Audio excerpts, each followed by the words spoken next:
The 2011 Kentucky Indy 300 definitely has an interesting place in IndyCar history. This would end up being the final race of the 2011 IndyCar season because of the tragedy that happened the following race at Las Vegas Motor Speedway that would ultimately end up claiming the life of Dan Wheldon.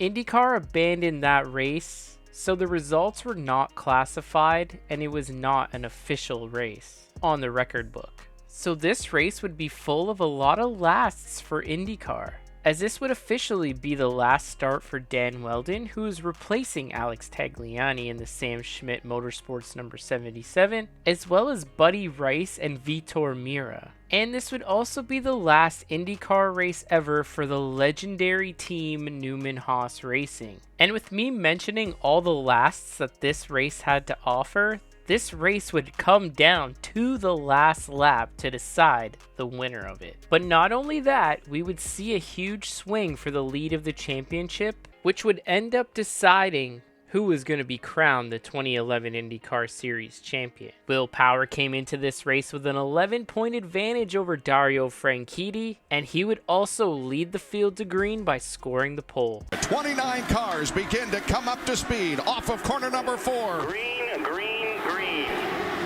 We're racing at Kentucky Speedway.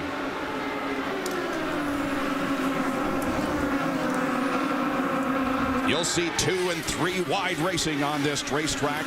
It's been very competitive in the years past. We hope we have a similar race here today. 3 wide going into turn number 3 on the very first lap. Marco Andretti, red and black at the very top of the screen, immediately started going high. He's right behind the yellow car of Ed Carpenter.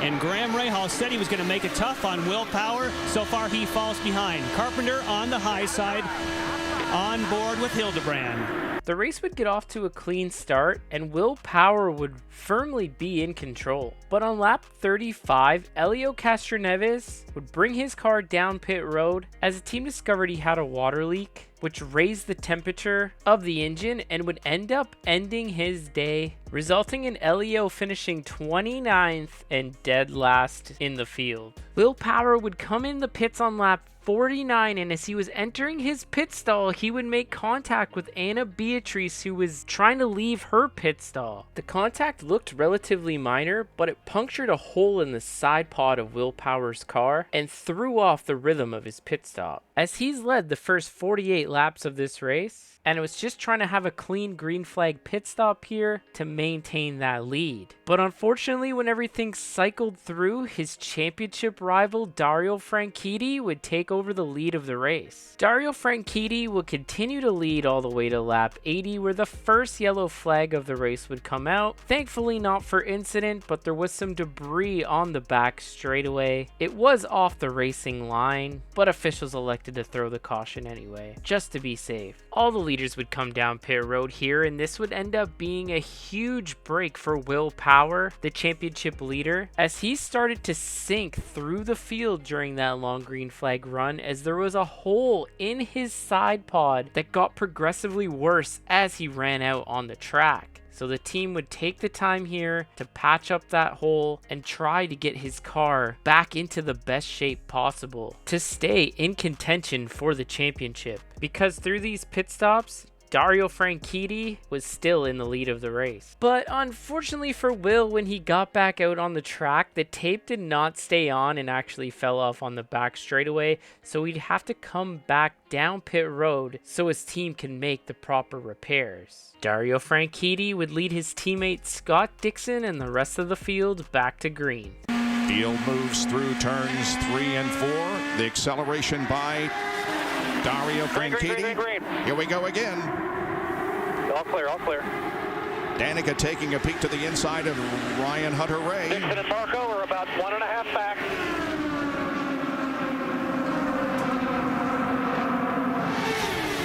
Franchitti takes off.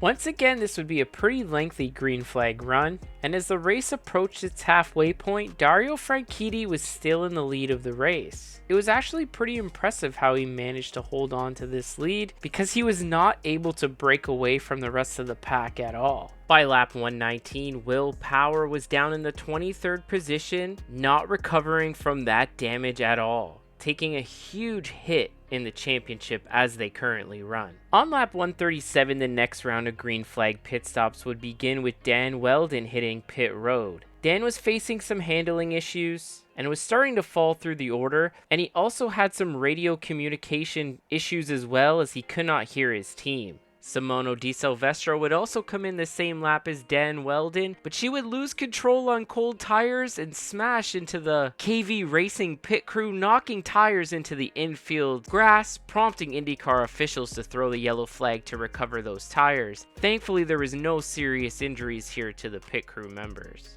Here it is again. She had been in the pits. She was leaving on cold tires.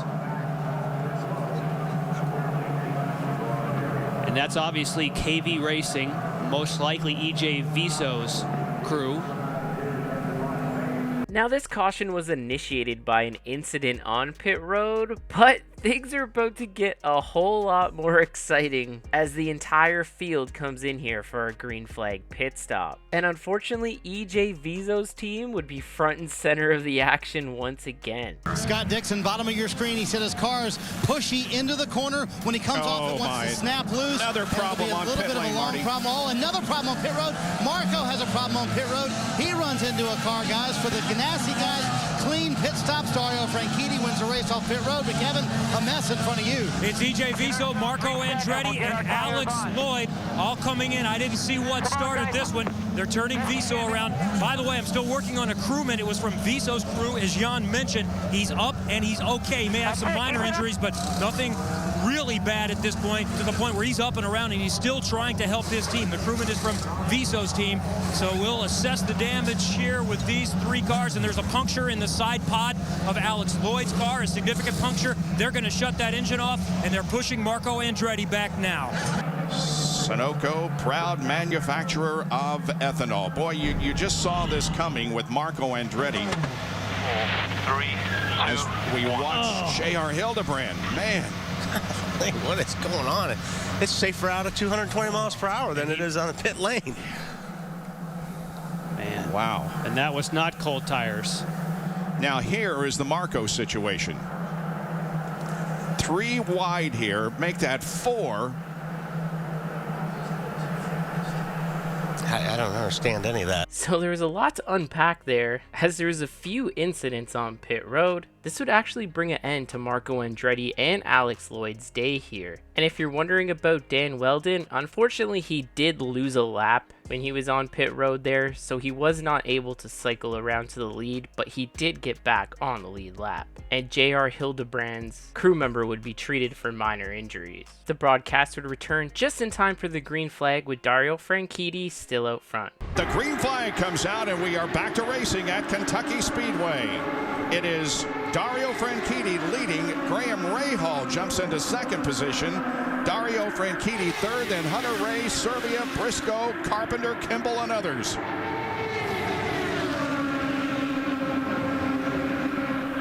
Ryan Briscoe working the high line above Ed Carpenter and Danica Patrick, who's right in there also in 9th spot. So far, this race has had a lot of long green flag runs, but that was about to change as the laps wind down and we get closer to the end. This green flag run would only be 20 laps before Anna Beatrice would lose the rear end and back hard into the outside wall. Dan Weldon was in the frame, certainly low.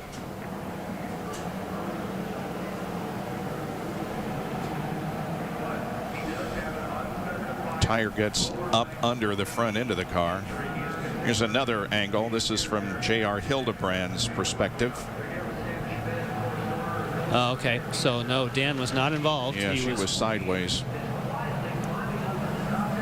Anna Beatrice would end up being okay, but she would require a little assistance from the safety team exiting her car. Now, this yellow would help most of the teams make it to the end of the race without worrying about fuel. However, Graham Rahal would have to come in to top up on fuel to ensure that he can make it to the end. During that last pit stop, his team never waited on fuel and left when the tires were changed, so he could try to leapfrog Marco Andretti, which he just barely did and ended up causing that incident with Marco as Marco was trying to beat Graham out. But in the end, that strategy would end up costing him a whole lot of track position, as not many other cars came on pit road here except for championship leader Will Power, putting fresh tires on that car and trying to salvage what they can, still on the lead lap. The intensity was about to pick up as the field would come around to take the green flag with only 22 laps remaining. And we're restarting here at Kentucky with 23 to go. Behind you. Don't let him inside. Let him Look at Ed Carpenter, what a great start. And here comes Ryan Hunter-Reay to the inside of Dixon. Clear by half. Clear by 1. Let's watch Ed Carpenter running right with Franchitti. And Ryan Hunter-Reay is running right with Scott Dixon.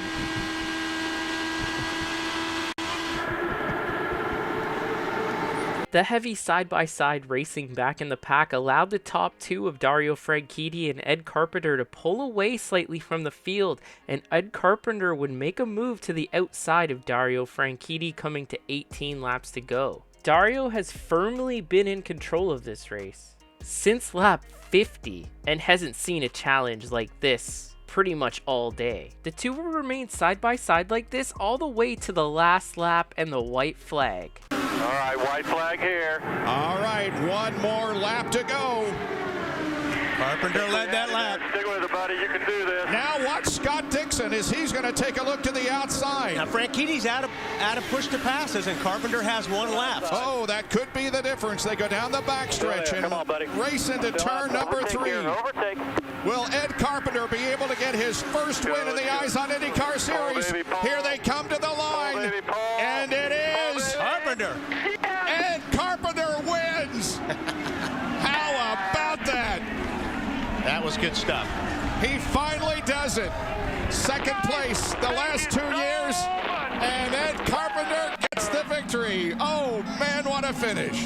Ed Carpenter gets Dario Franchitti at the line by 98 10,000ths of a second. This was the 7th closest finish in IndyCar history, and Ed Carpenter's first ever win in the IndyCar Series. This had to have been a frustrating loss for Dario Franchitti, leading 143 of the 200 laps just to finish second. But his efforts in this race would end up clinching him the 2011 IndyCar Series championship, although he did not know this at this time. As for Will Power, he would salvage a 19th place finish, as he struggled all day just to hold on to the draft at the back of the pack. He came into this race with an 11-point lead and would end up leaving 18 points behind Dario Franchitti, which would end up resulting him finishing runner-up in the 2011 IndyCar standings. This race definitely has an interesting place in IndyCar history, as it unexpectedly became the 2011 finale under some of the worst circumstances